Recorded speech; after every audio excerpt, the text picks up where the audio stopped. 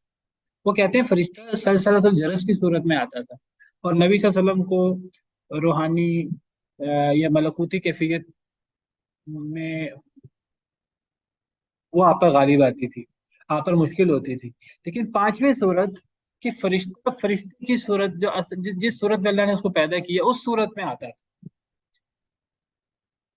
اور پھر اللہ کے حکم سے وہی کرتا تھا. یہ صورت یہ 2 دفعہ واقعہ ہوا ہے آپ کے ساتھ, اور یہ 2 دفعہ واقعہ کب ہوا ہے؟ یہ وہی 2 دفعہ کا واقعہ ہے جس کو کئی لوگ سمجھتے ہیں کہ وہ نبی صلی اللہ علیہ وسلم نے اللہ کو دیکھا ہے. وہ اللہ نہیں تھے, وہ حضرت جبریل امین علیہ السلام تھے, جیسے صحیح مسلم وغیرہ کے صحیح بخاری وغیرہ کی حدیث میں ہم پیچھے تفصیل سے پڑھ چکے ہیں. ایسا 2 دفعہ ہوا ہے. یہ 2 دفعہ کب ہوا ہے؟ پہلی دفعہ کب ہوا, دوسری دفعہ کب ہوا؟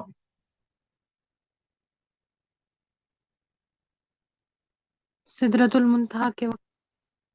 پہلی دفعہ اجیاد میں ہوا اور دوسری دفعہ جو ہے وہ ہوا سدرۃ المنتہا معراج کے موقع پر. پہلی دفعہ اجیاد میں, اور پہلی اجیاد میں مرتبہ کب ہوا؟ اجیاد وادی اجیاد میں جب سورہ مدثر کی وحی نازل ہوئی تھی, شروع وحی میں. اس میں قرآن میں ہے کہ وَلَقَدْ رَآهُ بِالْأُفُقِ الْمُبِينِ یا وَهُوَ بِالْأُفُقِ الْأَعْلَىٰ, اس سے مراد وہ اجیاد والا واقعہ ہے, وہ جو شروع کی وحی ہے سورہ مدثر کی, جس میں حضرت جبریل کو نبی صلی اللہ علیہ وسلم نے زمین و آسمان کے درمیان ایک کرسی پر یا بعض حدیث میں ایک تخت پر بیٹھے دیکھا تھا, اور حضرت جبریل کے 600 پر تھے. ایک وہ واقعہ ہے, وہ وادی اجیاد میں آپ تھے, آپ غار حرا سے اترے تھے, وادی اجیاد میں آپ آئے تھے, تو آپ کو آواز آئی اوپر سے, آپ نے اوپر دیکھا تو آپ کو حضرت جبریل اپنی اصل شکل میں نظر آئے تھے. پھر حضرت جبریل قریب آئے اور قریب آ کر انہوں نے آپ کو وحی کی. تو وہ جو قرآن میں فکان قاب قوسین او ادنی فاوحی الی عبده ما اوحی, اس سے یہ والا واقعہ مراد ہے, اور سورہ تکویر میں بھی یہ والا واقعہ مراد ہے, اجیاد والا. یہ شروع دور کی بات ہے. اور دوسری دفعہ نبی صلی اللہ علیہ وسلم نے دیکھا تھا سدرۃ المنتہا کے پاس معراج کے موقع پر. چھٹا جو وحی ہے وہ ہے ما اوحاہ اللہ وهو فوق السماوات لیلۃ المعراج من فرض الصلاۃ وغیرها. چھٹی صورت ہے کہ جو اللہ نے وحی کی آپ کو, اور آپ آسمانوں پر تھے معراج کی رات جب نمازیں فرض ہوئی. یہ چھٹی صورت ہے وحی کی. اس صورت میں یہ قرآن کی صورتوں میں سے کون سی صورت بنتی ہے؟ دوسری. یہ دوسری صورت بنتی ہے, ورائی حجاب. اس صورت میں فرشتہ انوالو نہیں ہے, تو یہ دوسری صورت بنتی ہے ورائی حجاب. ما اوحاہ اللہ وهو فوق السماوات, کیونکہ حضرت جبریل پیچھے رک گئے تھے اور نبی صلی اللہ علیہ وسلم آگے تشریف لے گئے تھے, لیکن نبی صلی اللہ علیہ وسلم کو اللہ کی وحی ہوئی ہے من ورائی حجاب ہوئی ہے آسمانوں پر, اور اس میں اللہ نے نمازیں فرض کی تھی. وہ جو اللہ نے 50 نمازیں فرض کی, نبی صلی اللہ علیہ وسلم واپس آئے اور حضرت موسیٰ سے بات چیت, حضرت موسیٰ نے کہا کیا فرض ہوا ہے, وہ ساری تفصیل احادیث میں ہے, وہ ساری یہی تفصیل ہے, اس میں جبریل انوالو نہیں ہے. تو وہ من وراء حجاب والی صورت ہے. 7ویں صورت کون سی ہے؟ کلام اللہ لہ منہ الیہ بلا واسطۃ ملک. تک آپ سے کلام ہونا اللہ کی طرف سے آپ کی طرف فرشتے کے واسطے کے بغیر. ما کلم اللہ, کلام اللہ لہ سے مراد اللہ کا بشر سے کلام کرنا, فرشتے کے واسطے کے بغیر. جیسے کہ اللہ نے موسیٰ بن عمران سے کلام کیا, تو یہ صورت حضرت موسیٰ کے لیے قرآن کے نص سے ثابت ہے, اور نبی صلی اللہ علیہ وسلم کے لیے یہ صورت ثابت ہے, جیسے اسراء اور معراج کی حدیثوں میں ہے. تو یہ چھٹی اور 7ویں صورتیں, دونوں صورتیں یہ من وراء حجاب ہیں. ان دونوں صورتوں میں فرق کیا ہے؟ بعض علماء کہتے ہیں کہ امام ابن قیم نے یہ 2 صورتیں بنا دی, یہ ایک ہی صورت بنانی چاہیے تھی. یہ دو صورتیں کیوں بنائیں؟ یہ تو ایک ہی صورت تھی. کیونکہ چھٹی حضرت محمد صلی اللہ علیہ وسلم کے ساتھ خاص ہے اور ساتویں عام ہے۔ وہ اسی میں کہتے ہیں کہ یہ دونوں اصل میں من وراء حجاب کی صورت ہے، لیکن ایک تو دو صورت بنایا امام ابن قیم نے کہ ایک آسمانوں پہ ہوئی ہے اور ایک زمین پر ہوئی ہے۔ جو آسمانوں پر ہوئی ہے وہ نبی کریم صلی اللہ علیہ وسلم کے ساتھ پیش آئی ہے، وہ بھی من وراء حجاب ہے۔ یہ من وراء حجاب جیسے میں نے ذکر کیا یہ وحی کی اعلیٰ ترین صورت ہے، اس سے اعلیٰ صورت کوئی اور نہیں ہے، یہ سب سے اعلیٰ صورت ہے من وراء حجاب۔ یہ من وراء حجاب والی کیفیت کس کس نبی کو حاصل ہوئی ہے؟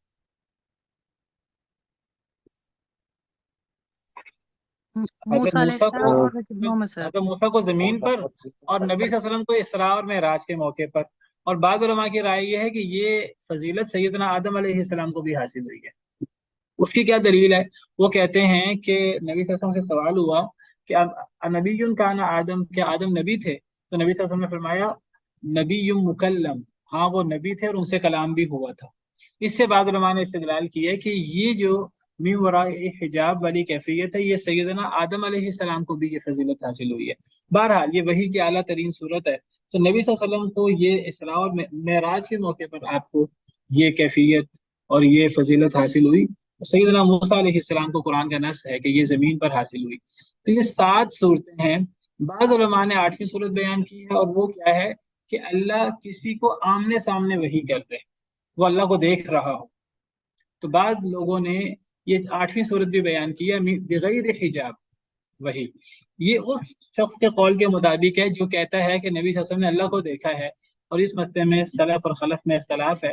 اگرچہ جمہور صحابہ بلکہ امام ابن قیم کہتے ہیں سارے صحابہ اس مسئلے میں حضرت عائشہ کے ساتھ، حضرت عائشہ کا کیا موقف ہے کہ نبی صلی اللہ علیہ وسلم نے اللہ کو نہیں دیکھا، قسم کھایا کرتی تھی اور فرمایا کرتی تھی جو یہ دعویٰ کرے کہ نبی صلی اللہ علیہ وسلم اللہ کو دیکھا ہے اس نے اللہ پہ بہت بڑا جھوٹ باندھا ہے، کیونکہ یہ بات قرآن کی اور بہت ساری صحیح حدیث کے خلاف ہے، اور اس کی کوئی صحیح ایک حدیث بھی اس کی کوئی دلیل نہیں ہے۔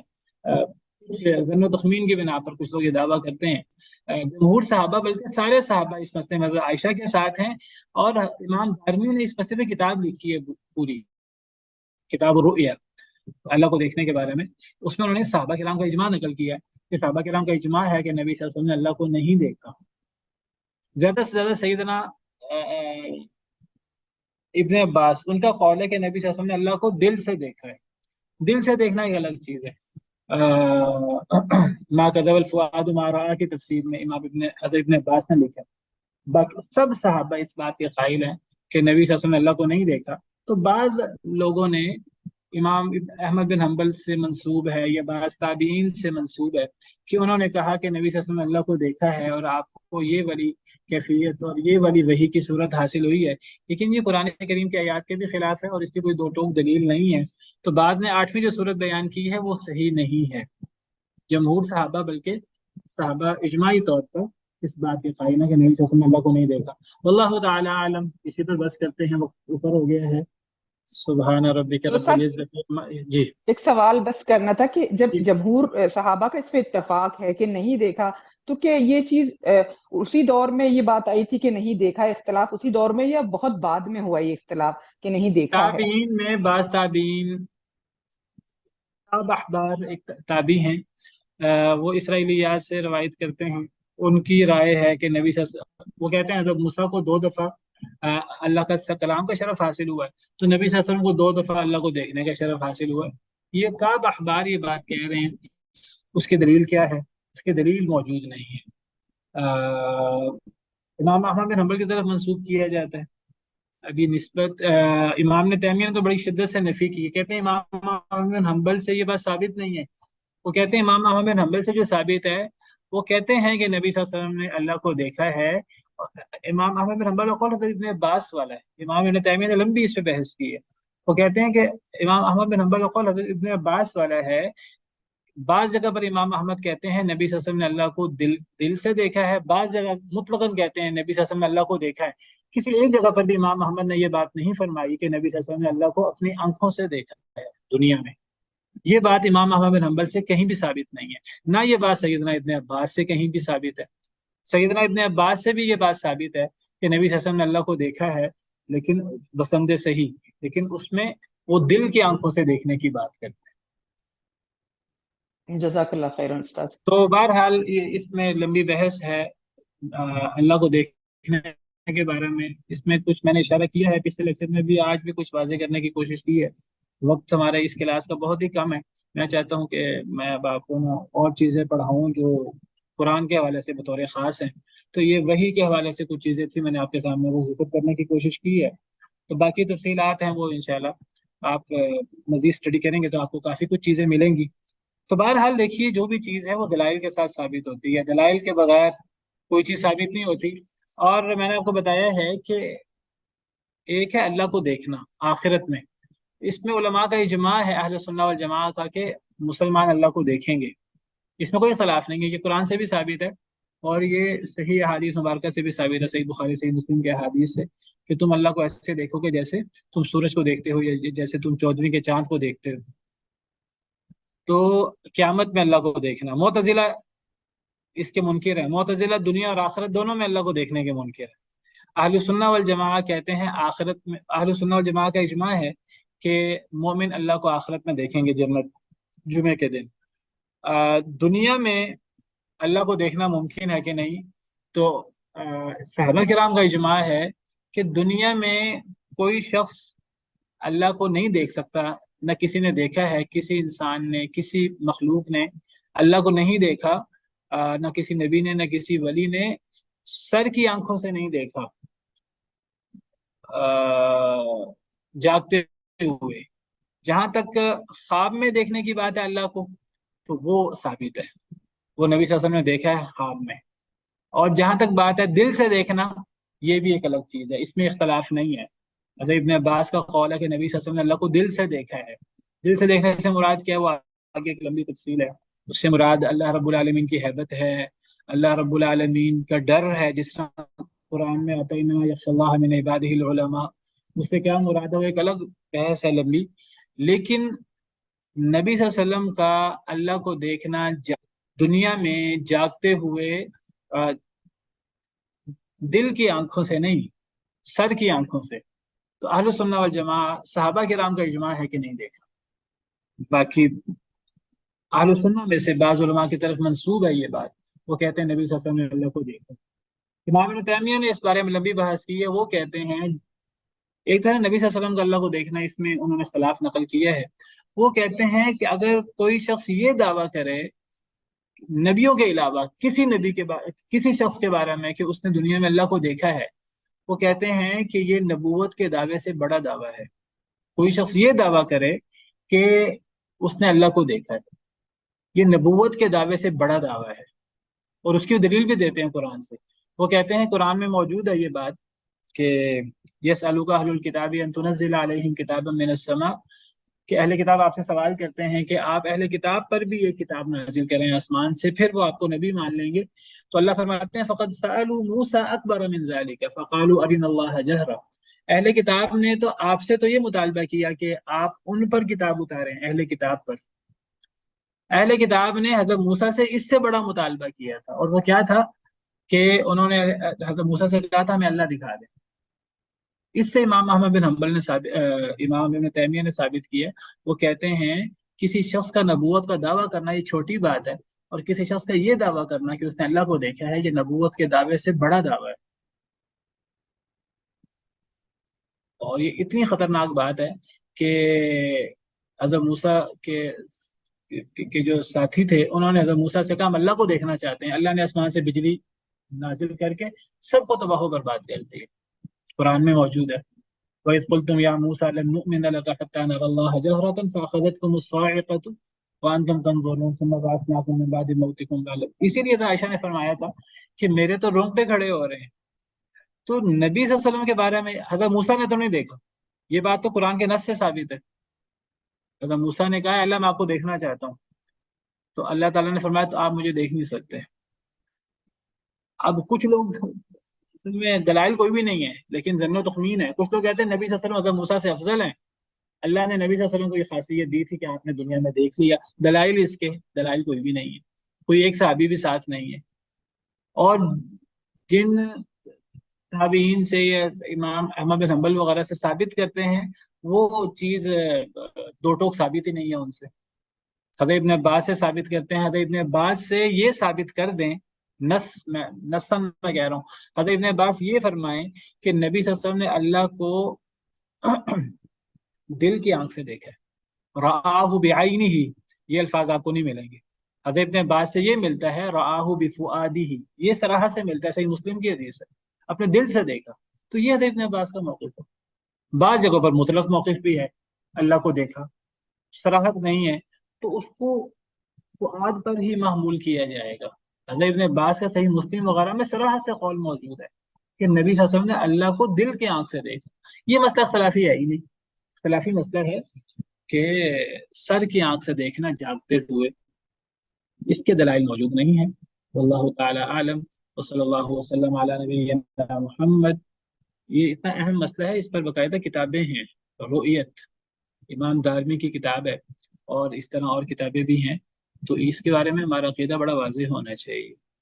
سبحان ربک رب العزت عما یصفون وسلام علی المرسلین والحمد للہ رب العالمین۔